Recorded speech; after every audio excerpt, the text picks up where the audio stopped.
আজি প্ৰায় 12 দিন মানেই হ'ল ফেচবুকত ব্যক্তিগত কাম একোৱে কৰা নাই। অসমবাসীয়ে যিটোহে দুখবৰ পালে এইবিলাক কাম এনেও কৰিবলৈ মনো যোৱা নাছিল।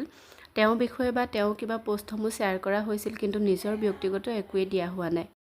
সঁচাকৈ 2025 চনটো এটা অভিশপ্ত বছৰ নি? এই বছৰটোত কি নঘটিবলগীয়া ঘটনা ঘটিল বাৰু?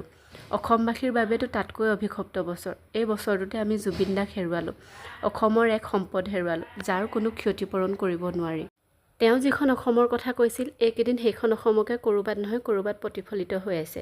ইয়াৰ পাছৰ পৰিস্থিতি কি হ'ব নাজানো, কিন্তু আমি প্ৰত্যেকে এইকেইদিন তেনেকুৱা এখন অসমকে দেখি আছোঁ। মৃত্যুৰ পাছতো তেখেতে অসমখনক বিশ্ব দৰবাৰত জিলিকাই থৈ গ'ল, আৰু তেওঁ সেইকাৰণে সদায় কৈ থাকে চাগে নিজেই, মই মানুহৰহে মানুহ বুলি।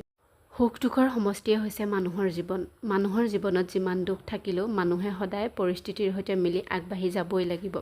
জুবিন দাই গোটেই অসমবাসীক কন্দুৱাই থৈ গ'ল, কিন্তু আমি এই কথাটো মনত নাৰাখি তেখেতে কি সৃষ্টি কৰিলে, অসমখনক কি দিলে, সেইবিলাকৰ ওপৰতহে গুৰুত্ব দিব লাগে।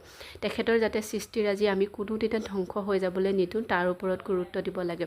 লগতে তেওঁৰ লগত যি অন্যায় হ'ল, সেই অন্যায়ৰ বিচাৰ যাতে অতি সোনকালে হয়। বাকী তেওঁ অসমৰ হিয়াৰ আমঠু সদায় আমাৰ আত্মাতেই থাকিব। আজিলৈ লগ পাম এটি নতুন ভিডিঅ'ৰ সৈতে। তেতিয়ালৈকে হাঁহি থাকক, সুখত থাকক।